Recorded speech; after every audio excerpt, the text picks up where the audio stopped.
ஒரு கிறிஸ்டியனா நீங்க பண்ண வேண்டிய ஃபர்ஸ்ட் ஸ்டெப், இல்ல ஏசப்பா கூட ஒரு நல்ல ரிலேஷன்ஷிப் வேணும்னு நினைச்சீங்கன்னா நீங்க பண்ண வேண்டிய ஃபர்ஸ்ட் ஸ்டெப், ஃபர்ஸ்ட் எல்லா ப்ரேயர் மீட்டிங் அட்டென்ட் பண்றது, லைக் இந்த வார சர்ச் போறது, வாரம் எல்லாத்தையும் நீங்க வந்து ஸ்டாப் பண்ணுங்க ஃபர்ஸ்ட். ஓகே. செகண்ட், உங்க வீட்டு கதவை நல்லா க்ளோஸ் பண்ணிட்டு பைபிளை ஓபன் பண்ணி வாசிக்க ஆரம்பிங்க. சும்மா ஒரு நாளைக்கு சும்மா ஒரு சாப்டர் 2 சாப்டர் அப்படிலாம் கிடையாது. நீங்க அதை வந்து மணிக்கணக்கா உட்காந்து பக்கம் பக்கமா நீங்க வாசிக்கணும். ஏசப்பா உங்களுக்கு வந்து எப்போ நிறுத்துன்னு சொல்றாரோ அது வரைக்கும் நீங்க என்ன செய்யணும், நீங்க வாசித்துட்டே இருக்கும். உங்களுக்கே ஏசப்பா வந்து உள்ளத்துல வந்து உங்க கூட இருந்து பேசுவார். ஓகே. அது வரைக்கும் நீங்க வாசிங்க. மூணாவது, முழங்கால் படியிட்டு ஜோம் பண்ணுங்க. எப்படி ஒரு ஃப்ரெண்டு கிட்ட நம்ம பேசுறோமோ அதே மாதிரி நீங்க ஏசப்பா கிட்ட உறவாடுங்க. ஓகே. அப்புறம் நீங்க துதிச்சு பாடுங்க, பாட்டு பாடுங்க, ஜோம் பண்ணுங்க, பைபிள் வாசிங்க. இதே மாறி மாறி நீங்க பண்ணுங்க. ஓகே. எந்த சபைக்கு நீங்க அட்டன் பண்ணணும்னு ஏசப்பா உங்களோட பேசுகிற தேவனா இருக்கிறார், அந்த சபைக்கு நீங்க போய் என்ன செய்யுங்க, சண்டேயோ இல்ல வேற எப்பமாவது ஒரு மீட்டிங் ஏதாவது அட்டன் பண்ண சொன்னாருன்னா அப்போ நீங்க போய் தாராளமா நீங்க அட்டன் பண்ணிக்கோங்க.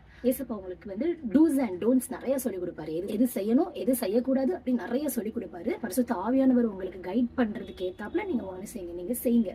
நீங்க ஏசப்பா கிட்ட எப்போ நீங்க வந்து முழுவதும் உங்களை அர்ப்பணிக்கிறீங்களோ அடுத்த உடனே உங்களுக்கு மாம்ச போராட்டம்லாம் ஸ்டார்ட் ஆக ஆரம்பிச்சிடும். அந்த ஆவியின் கனிக்கு தடையா இருக்கிற எந்த போராட்டமா இருந்தாலும், அதாவது ஆவியின் கனி அப்படின்னா அன்பு, சந்தோஷம், சமாதானம், நீடிய பொறுமை, தயவு, நற்குணம், விசுவாசம், சாந்தம், இச்சையடக்கம். ஸோ இதுக்கு விரோதமா உங்களுக்கு உங்களோட மாம்சக்கிரியை என்னவா இருந்தாலும் அதை ஏசப்பா கிட்ட பேசி என்ன செய்யுங்க, ஏசப்பா கிட்ட அதை ஓப்பனா சொல்லி அதை முறையிட்டு என்ன செய்யுங்க, ஏசப்பா கிட்ட பெலன் கேளுங்க. அவர் உங்களோட ஒவ்வொரு சிச்சுவேஷன்லயும் பெலன் கொடுப்பாரு. போக நம்மளுக்கு அந்த மாம்சத்தின் கிரியைகள் என்னெல்லாம் இருக்கு பாருங்க.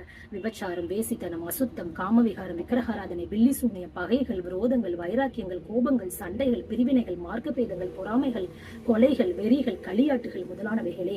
இது எல்லாத்தையும் என்ன செய்வான், செய்யறதுக்கு சாத்தான் தூண்டுவான். இது எல்லாத்துலயும் நீங்க முழங்கால் படியிட்டு ஏசப்பா இதெல்லாம் எனக்கு மாம்ச கிரியை வந்து எனக்கு போராட்டமா இருக்குதுன்னு சொல்லி ஏசப்பா சமூகத்துல முழங்கால் படியிட்டு ஜெபித்து அவருக்கு ஒரு பெலன் கேளுங்க. பரிசுத்தாவியானவர் எல்லாத்தையும் முறியடிச்சு வெற்றியாய் அடுத்த ஸ்டெப் போறதுக்கு உங்களுக்கு பெலன் கொடுப்பார். இந்த தேவன் என்றென்றைக்கும் உள்ள சதா காலங்களிலும் நம்முடைய தேவன் மரண பரியந்தம் நம்மை நடத்துகிறவராய் இருக்கிறார். சங்கீதம் 48:14 சொல்லுது, கர்த்தராகிய தேவன் தாமே உங்கள் அனைவரையும் வழிநடத்த வல்லவராய் இருக்கிறார். ஆமீன்.